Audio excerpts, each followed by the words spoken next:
Guys video की शुरू करने से पहले अगर आपने मेरा फर्स्ट वीडियो नहीं देखा है तो आप लोग पहले उसको देख लीजिए। यहाँ पर मैंने डेफिनेशन से लेके फैट्स एंड ऑयल्स की प्रॉपर्टीज यानी उनके फंक्शंस एंड सोर्सेज के बारे में डिस्कस किया है। तो वीडियो की लिंक आप लोग को डिस्क्रिप्शन बॉक्स में मिल जाएंगी।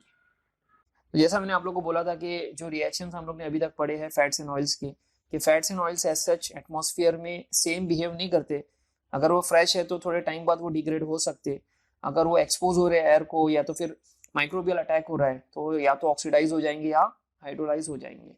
तो ये बेसिस पे हम लोग क्या करते हैं, हम लोग फैट्स एंड ऑयल्स को डिटरमाइन करते हैं, उसकी क्वालिटी को बार बार चेक करते रहते हैं।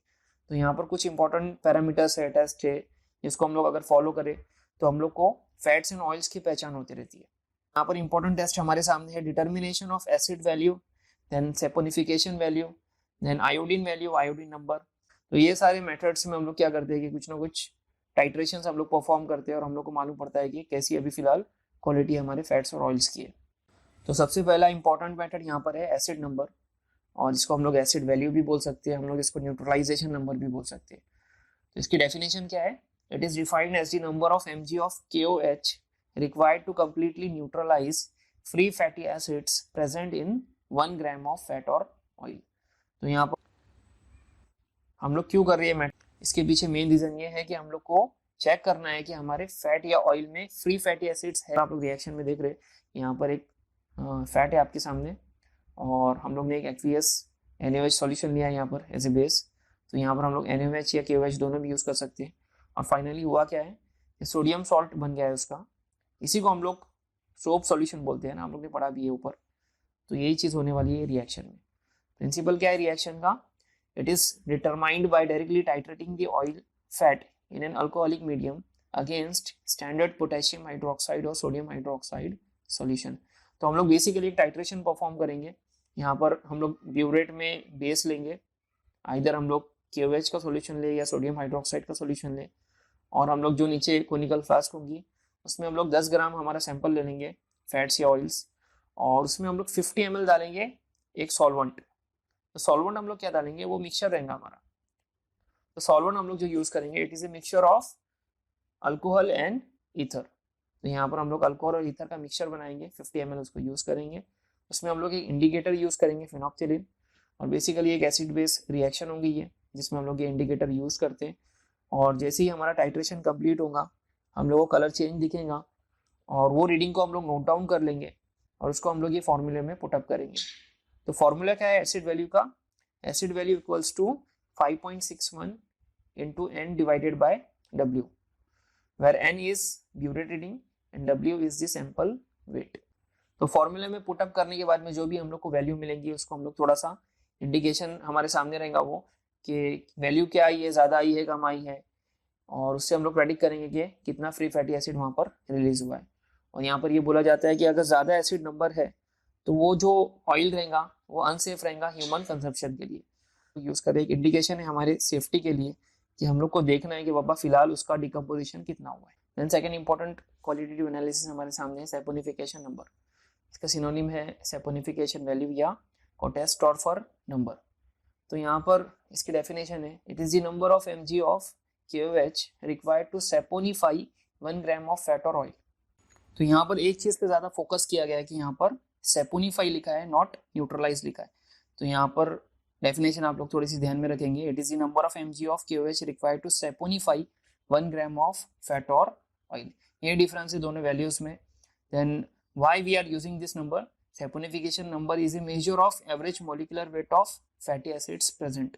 तो ये वाले मेथड से हम लोग फ्री फैटी एसिड रिलीज होंगे वो नहीं देखेंगे, हम लोग ये वाले मेथड से क्या मालूम करेंगे? मॉलिक्यूलर वेट मालूम करेंगे फैटी एसिड्स का। तो जो भी फैटी एसिड्स रिलीज होंगे उनके हम लोग मॉलिक्यूलर वेट मालूम करेंगे। तो सिंपल फॉर्मूला हम लोग अप्लाई करेंगे, molecular weight of a fat equals to mg of KOH divided by saponification number of fat. तो जितना भी KOH कंज्यूम हुआ है वो वैल्यू हम लोग लिखेंगे और divided by saponification number of fat. तो डेफिनेटली फॉर्मूले को अगर हम लोग देखिए तो अगर ज्यादा सैपोनिफिकेशन नंबर की वैल्यू आई है तो उतना लो मॉलिक्यूलर वेट रहेगा आपके फैट का। प्रिंसिपल अगर हम लोग देखें कि मेथड काम कैसे करेगा तो इसमें होना ये है कि in this process free fatty acids in the triglycerides or fat are hydrolyzed by an alkali to give glycerol and potassium salts of fatty acids।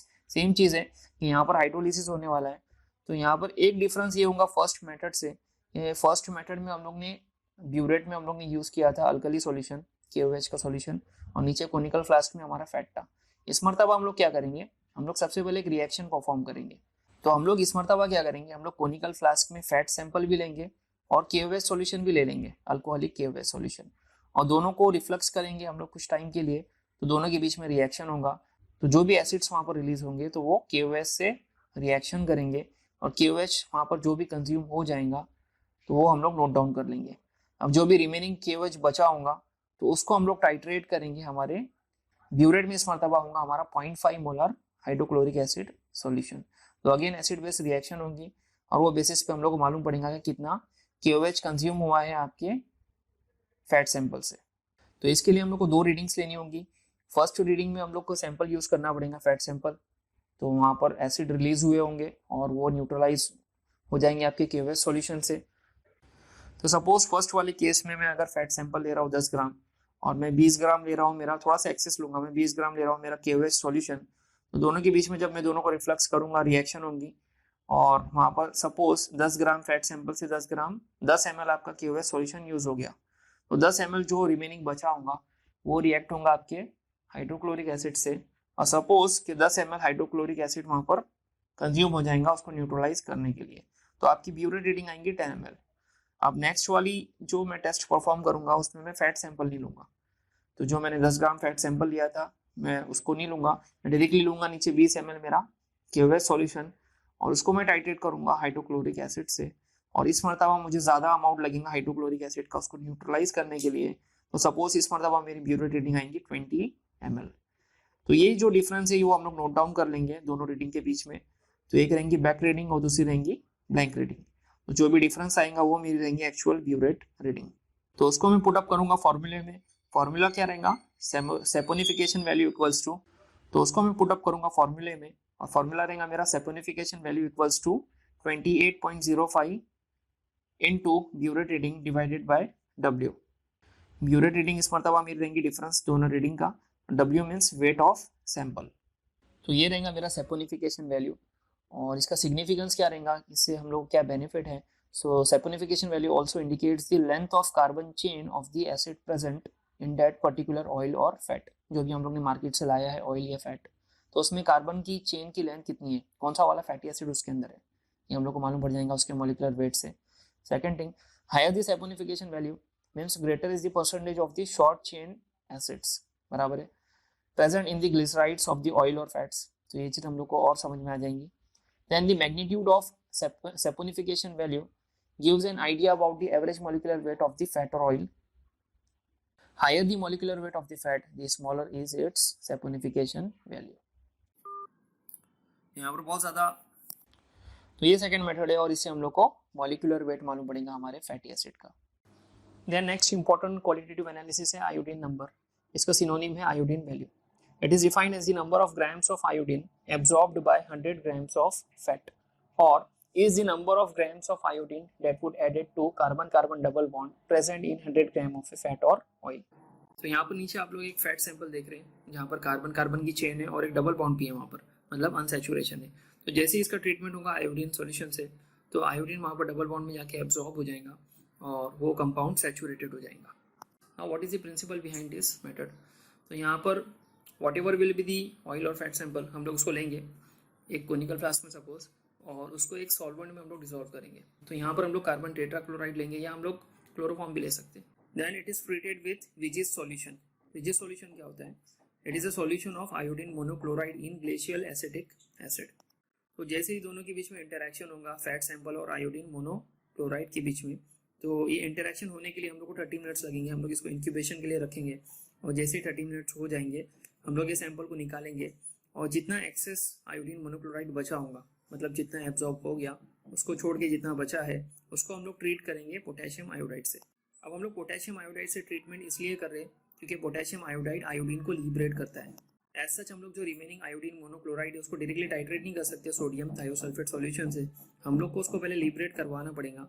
Then finally हम लोग उसको टाइट्रेट करेंगे सोडियम थायोसल्फेट सॉल्यूशन से।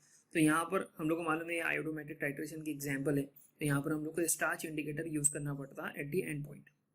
तो ये titration हम लोग दो तरीके से करेंगे। एक हमारा पूरा सैंपल को लेके हम लोग करेंगे जिसको हम लोग बोलेंगे टेस्ट रीडिंग, और सेकंड वाले केस में हम लोग ब्लैंक सैंपल मतलब ब्लैंक रीडिंग भी लेंगे जिसमें हम लोग सैंपल नहीं लेंगे, जिसमें हमारा फैट और ऑयल सैंपल नहीं होगा। हम सारे इंग्रेडिएंट्स लेंगे, पूरा मेथड वैसा ही फॉलो करेंगे, बट सेकंड वाले मेथड में हमारा फैट सैंपल नहीं होगा।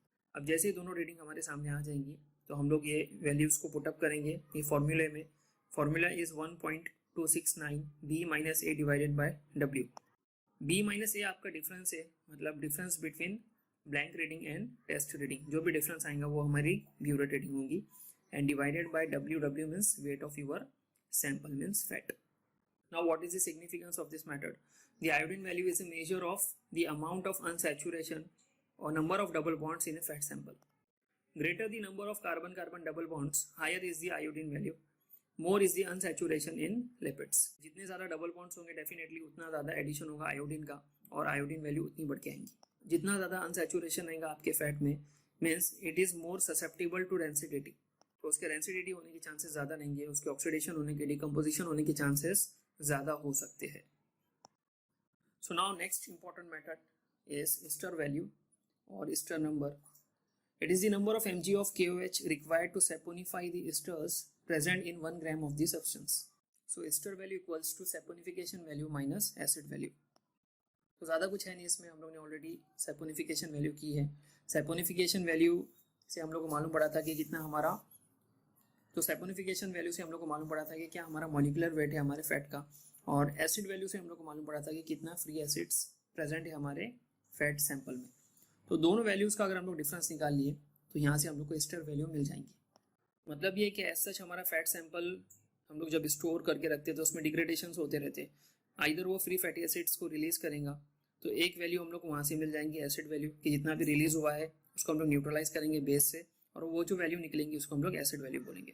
दैन सेकंड हम लोग को एक सैंपल ले रहे फैट का, और अगर हम लोग उसमें बेस डाल दे रहे सोडियम हाइड्रोक्साइड और एक अलग तरीके से उसको ट्रीट कर रहे हैं मतलब हीट कर रहे हैं, तो उसका सैपोनिफिकेशन होता है, मतलब वो सोप में कन्वर्ट होता है। चाहे तो पूरा फैट सैंपल सोप में कन्वर्ट हो जाए, या उसमें भी अगर कुछ फ्री फैटी एसिड्स रिलीज हुए रहेंगे तो वो फ्री फैटी एसिड्स प्लस हमारा जो फैट सैंपल है दोनों भी सैपोनिफाई हो सकते हैं, और दोनों की वैल्यू आ जाएंगी हम लोग को सैपोनिफिकेशन वैल्यू में।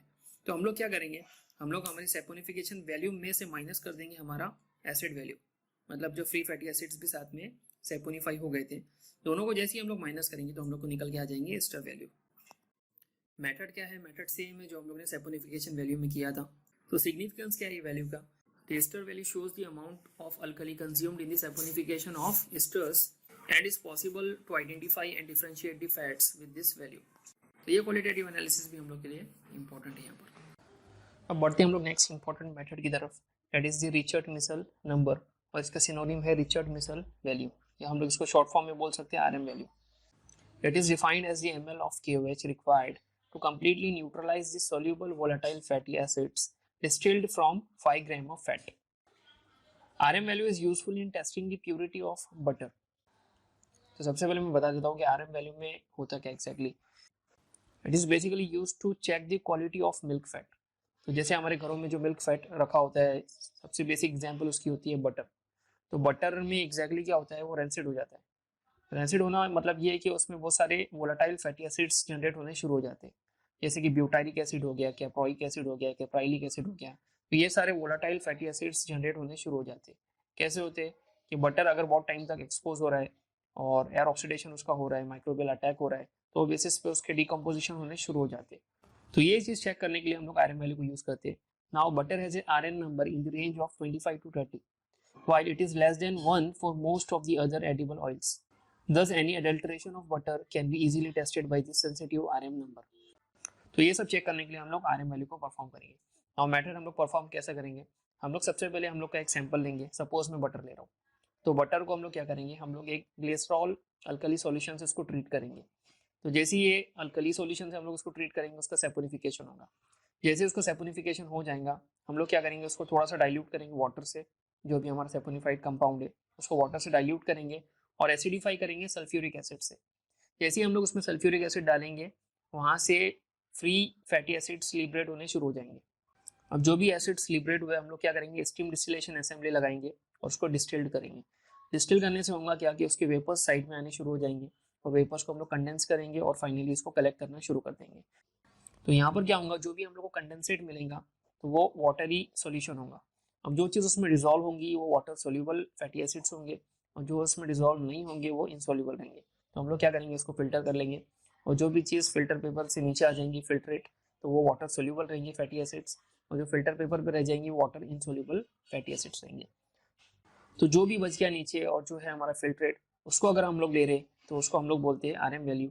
और जो हम लोग वाटर इनसोल्यूबल मैटर को ऊपर वाले को अगर हम लोग यूज कर रहे तो हम लोग उसको अल्कोहल में डिसॉल्व करते और उसकी अगर हम लोग वैल्यू निकाल रहे तो उसको हम लोग पोलेंस वैल्यू बोलते हैं।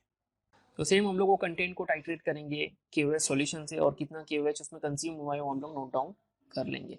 तो जो अगर हम लोग सॉल्यूबल मैटर को अगर यूज कर रहे हैं तो ये हमारी वैल्यू निकलेंगे आरएम वैल्यू, और अगर हम लोग इनसोल्यूबल मैटर को यूज कर रहे हैं तो जो हमारी वैल्यू निकलेंगी वो रहेंगी हमारी pollens value. Now what is the significance of this method? It is a measure of water soluble steam volatile fatty acids, chiefly butyric and caproic acids present in oil or fat। तो यहाँ पर सबसे पहले अगर adulterant बोल के ये दोनों एसिड्स अवेलेबल है फ्री फैटी एसिड्स हमारे बटर में तो वो हम लोग को मालूम पड़ जाएगा। No other fat contains butyric acid glycerides and therefore the R M value of the butter fat is higher than that for any other fat. तो इससे ये चीज़ हम लोग को समझ में आ रही है कि मेथड से हम लोग को बटर और मार्गरीन्स का एस्टिमेशन अच्छे से हो जाएगा। मार्गरीन्स मतलब वही सेमी सॉलिड प्रिपरेशंस होते हैं, जैसे हम लोग मायोनीज यूज़ करते हैं उसी तरीके का एक प्रिपरेशन होता है जो फैटी कंपोनेंट होता है। तो इस तरीके से निकालेंगे हम लोग RM value of any other. Last method बहुत ज़्यादा सिंपल है, सेम कंसेप्ट हम लोग बार बार अप्लाई कर रहे हैं कि यहाँ पर क्या होना है कि अगर हमारा फैट रेंसिड हो गया है और वहाँ पर फ्री फैटी एसिड्स जनरेट हो गए तो जितने भी फ्री फैटी एसिड्स जनरेट होंगे that shows the presence of free hydroxyl groups. जितने फ्री हाइड्रोक्सिल ग्रुप्स होंगे आपके फैट में that can be easily acetylated by the help of acetic anhydride। मतलब अगर हम लोग हमारे फैट के सैंपल में एसिटिक एनहाइड्राइड को डाल रहे so our fat gets acetylated. Okay, तो हम लोग क्या करेंगे, हम लोग एक सपोज 10 ग्राम हमारा सैंपल लेंगे और उसको बॉईल करेंगे हम लोग एक सपोज 20 ml एसिटिक एनहाइड्राइड से। अभी रिएक्शन को 1-2 घंटे तक हम लोग करने देंगे ताकि अगर वहाँ पर कोई फ्री फैटी एसिड्स है तो वो एसिटाइलेट होते रहेंगे। तो यहाँ पर ये रिएक्शन होती रहेंगी। देन फाइनली हम लोग क्या करेंगे, सेपरेट करेंगे हमारे एसिटाइलेटेड फैट को।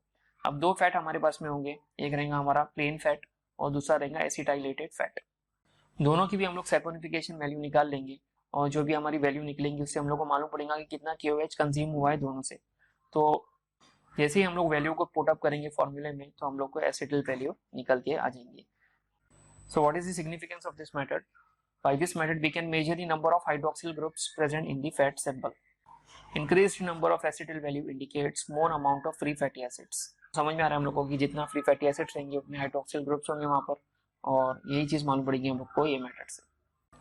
तो फाइनली अगर हम लोग एक शॉर्ट रिवीजन कर ले इसका तो ये टेबल में हम लोग को समझ में आता है कि फर्स्ट वैल्यू है saponification number, it is the number of mg of KOH required to saponify the free and combined fatty acids in 1 gram of a given fat. तो ये इसकी डेफिनेशन है और इसका सिग्निफिकेंस हम लोग ने क्या देखा था, अगर ये मेथड हम लोग यूज करें so it indicates the molecular weight of a given fat. जैसे हम लोग को मॉलिक्यूलर वेट निकल के आता है कि हम लोग जो फैट हमारा बना है जो भी उसमें फैटी एसिड्स यूज हुए हैं उनके मॉलिक्यूलर वेट क्या थे। अगर मॉलिक्यूलर वेट ज़्यादा है तो कम निकल के आएगा आपका सैपोनिफिकेशन वैल्यू, और अगर मॉलिक्यूलर वेट उनका कम है, छोटे छोटे फैटी एसिड्स है, तो उसका सैपोनिफिकेशन वैल्यू ज़्यादा निकल के आएगा। Second value is iodine number, number of grams of iodine absorbed by 100 gram of fat. So by this method we can measure the degree of unsaturation of a given fat। कि हम हमारे fat में double bonds कितने हैं और वो कितना ज़्यादा अनसैचुरेटेड है हम लोग मालूम कर सकते हैं मेथड से। थर्ड इज एसिड वैल्यू और acid number, number of mg of KOH required to neutralize the fatty acids in a gram of a fat। Significance, it indicates the degree of nancidity of a fat। So by this method we can check the free fatty acids present in a given sample। तो यहाँ पर अगर free fatty acids होंगे हमारे sample में तो हम लोग को मालूम पड़ जाएंगे ये मेथड से। Next, Polenz number, it is the number of ml of KOH required to neutralize the insoluble fatty acids from 5 gram of a fat। तो यहाँ पर अगर हमारे सैंपल में insoluble volatile fatty acids है तो वो मालूम पड़ेगी हम लोग को ये मेथड से। Next is Richard-Missel number, it is the number of ml of alkali or KOH required to neutralize the soluble fatty acids distilled from 5 gram of a fat। तो अगर हमारे कंपाउंड में soluble volatile fatty acids अगर available है तो वो हम लोग को मालूम पड़ेंगे RM वैल्यू से। और लास्ट मेथड हम लोग ने देखा था acetyl number, it is the number of mg of KOH required to neutralize the acetic acid obtained by saponification of 1 gram of fat after it has been acetylated। तो by this method we can measure the number of OH group. हम लोग को hydroxyl groups मालूम पड़ेंगे ये वाले method से। तो सारे ही मेथड हम लोग के लिए इंपॉर्टेंट है। हर मेथड से हम लोग को कुछ ना कुछ चीज़ मालूम पड़ रही है कि हम लोग का जो फैट बना था वो बना था कॉम्बिनेशन से ग्लिसरॉल प्लस फैटी एसिड्स।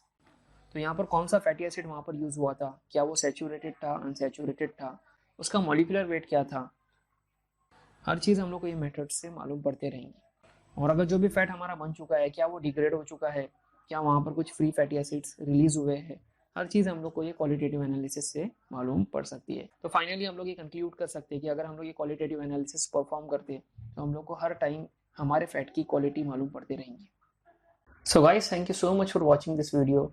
अगर आप लोग को मेरा वीडियो पसंद आया तो इसे प्लीज़ लाइक करिए और मेरे चैनल को भी सब्सक्राइब करिए ताकि मुझे भी मोटिवेशन मिले और मैं भी इस तरीके का कंटेंट आप लोग के सामने हमेशा लेके आऊँ।